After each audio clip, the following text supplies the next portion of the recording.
قسنطيني راهو في استفاقه محمد. نعم. بعد نتائج ما كانتش في صالحه في شهر فيفري جونفي، ما كانش في صالحه، ولكن في هذه الاونه الاخيره شباب قسنطينه عاود ولا المستوى ديالو.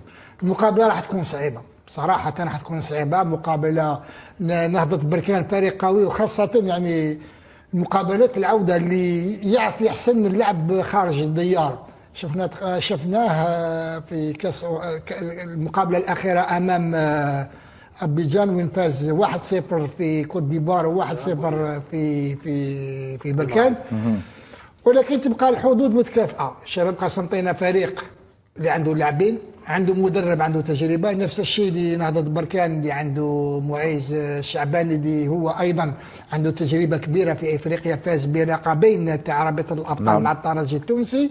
نقول المقابله راح تكون مفتوحه، والمقابله تلعب على زوج مقابلات. تصريح ابراهيم ديب واحد من نجوم شباب قسنطينه هذا الموسم، قال هدفنا هو الوصول الى النهائي، نريد الفوز بهذه الكاس. بالطبع اليوم شباب قسنطينه خسر كل شيء في الجزائر، خسر الكاس، خسر الدوري الجزائري. وانصار شباب قسنطينه على كثرتهم كل عام يستحقون لقب قصي سعيد. يعني قلت لك محمد خسر يعني تقريبا خلاص اوفيسيال، خسر الكاس، خسر الدوري الجزائري، بقات له هديه باش يعني يسلك الموسم ديالو. عنده امكانيات وقادر. عنده امكانيات، عنده لاعبين، عنده مجموعه، ولكن حذاري تبقى دائما مقابله صعيبه. نعم. الوصول الى نصف نهائي كاس الكونفدراليه لا يتكرر كل يوم، يجب على شباب قسنطينه ان يغتنم هذه الفرصه اكبر اغتنام ويتاهل الى المباراه النهائيه. شباب قسنطينه يمتلك كل الادوات وكل الوسائل من اجل المرور الى النهائي. صحيح، انت توصل لنصف النهائي يعني يبقى 3 مباريات او 4 مباريات امامك لتتوج باللقب. نهائي تاريخي او نصف نهائي تاريخي. اليوم شباب قسنطينه ما خسر ولا شيء، لازم يرمي كل شيء من أجل العودة بنتيجة إيجابية أولا من أمام نهضة بركان، الفريق الذي لن يكون سهلا أيضا في هذه المباراة، عنده خبرة وتجربة في هذه المنافسة.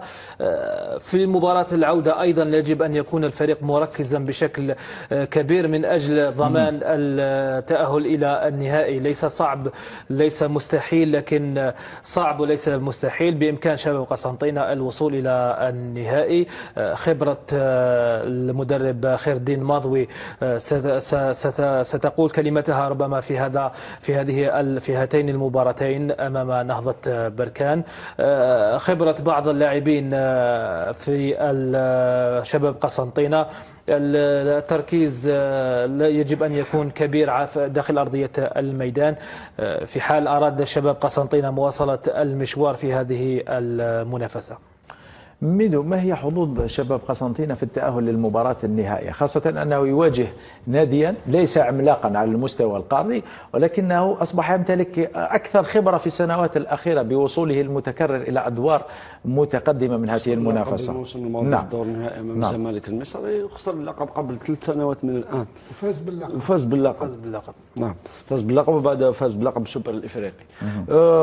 لما تشوف مباراة المتكافئة بين الفريقين، شباب قسنطينة هذا الموسم بقيادة خير الدين ماضوي يقدم مباريات في المستوى، حتى وأنه مر بفترة فراغ على المستوى المحلي من نهاية ديسمبر تقريبا إلى غاية العودة إلى المنافسة القارية. لم يفوز محليا منذ مباراة شباب الوزداد لما فاز 2-0 في ملعب 5 جويلية في أمسية ماطرة.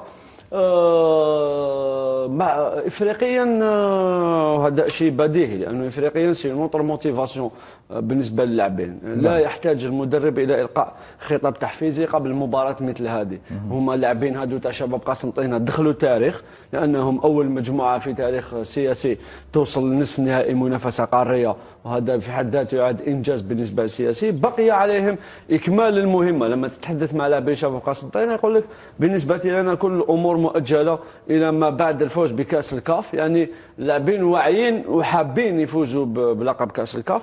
مباراة يوم الأحد في ملعب بركان راح تكون مفتاح التأهل للدور النهائي، لأنه العودة بنتيجة إيجابية من ملعب بركان راح يفتح الابواب على مصراعيها بالنسبه للسياسي في لقاء العوده في ملعب شهيد حملاوي بقسنطينه، وين راح تكون جماهيرهم على كثرتها بنسبه راح تكون عددها كبير جدا من اجل اعطاء دفعه معنويه بالنسبه لزملاء الديب. من حيث التعداد عندهم بوحلفاية حارس دولي، عندهم أيمن بوقرة الجهة اليمنى لاعب ممتاز جدا، عندهم هواري بعوش على الجهة اليسرى أيضا لاعب ممتاز، في وسط الدفاع بودراما دولي مع بوقرة في الفترة الأخيرة، وسط الميدان عندهم ربيعي وبن شعيرة بالإضافة إلى ديب وطاهر اللي يلعب على الجهة اليمنى.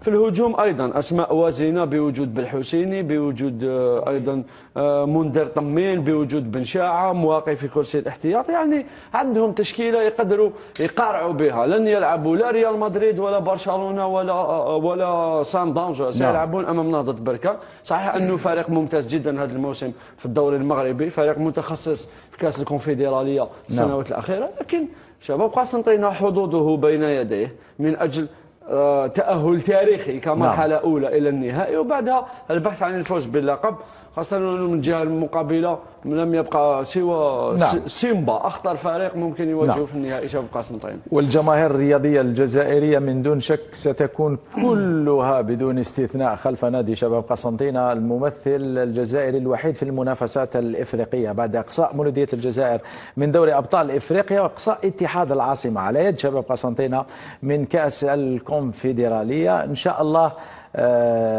القسنطينيون يعودون بنتيجة مطمئنة وإيجابية قبل مباراة الرد هنا في قسنطينة. هذا أيضا عامل إيجابي وعامل محفز أن تلعب مباراة الإياب هنا في الجزائر، هذا يعطيك بعض الأفضلية، لكن يجب أن تحسن تسيير مباراة الذهاب. شباب قسنطينة مثل ما قال ميدو منذ قليل يمتلك مدرب رائع اسمه خير الدين ماضوي، سبق له الفوز بدوري أبطال إفريقيا. أعتقد بأنه المدرب الجزائري الوحيد الذي فاز بدوري أبطال إفريقيا في نسخته الجديدة، يعني يمتلك الخبرة الإفريقية. صحيح. يمتلك أيضا نادي شباب قسنطينة إبراهيم ديب، واحد من أفضل اللاعبين في الدوري الجزائري وهو قائد الفريق، وقد صرح كما قلت آنفا بأن هدفهم هو الوصول إلى النهائي والفوز بهذه الكأس. نادي شباب قسنطينة كان قد وصل اليوم إلى مطار وجدة، ثم استقل الحافلة للتنقل إلى مدينة بركان أين سيلعب يوم الأحد بحول الله بداية من الساعة 8 زوالا. ميدو إن تؤكد لي هذه المعلومة. نعم.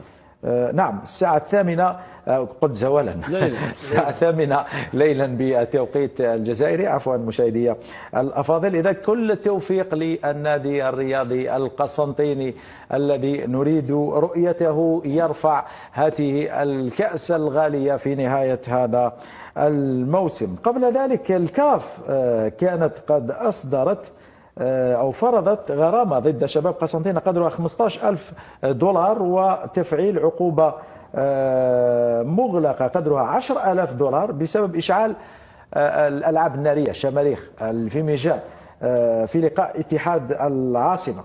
وأيضا تقرر أيضا معاقبة اتحاد العاصمة بسبب أحداث لقاء الذهاب أمام شباب قسنطينة بغرامة قدرها 20,000 دولار ومباراة دون جمهور مع إيقاف التنفيذ. يعني إذا المباراة دون إذا تكررت الأحداث سيعاقب اتحاد العاصمة بمباراة دون جمهور. يعني ما رأيكم في هذه العقوبات التي تتساقط على الأندية الجزائرية؟ محمد لازم المناصرين تاعنا لازم يفهموا ما راناش نلعبوا في الدوري الجزائري. كاين عقوبات تاع الكاف تقول لك تشعل شماريخ عندك 10,000 دولار ولا 20,000 دولار، تقول لك اكثر من هذه عندك كذا. نظن باللي هذه لازم الجمهور تاعنا لازم يفهمها.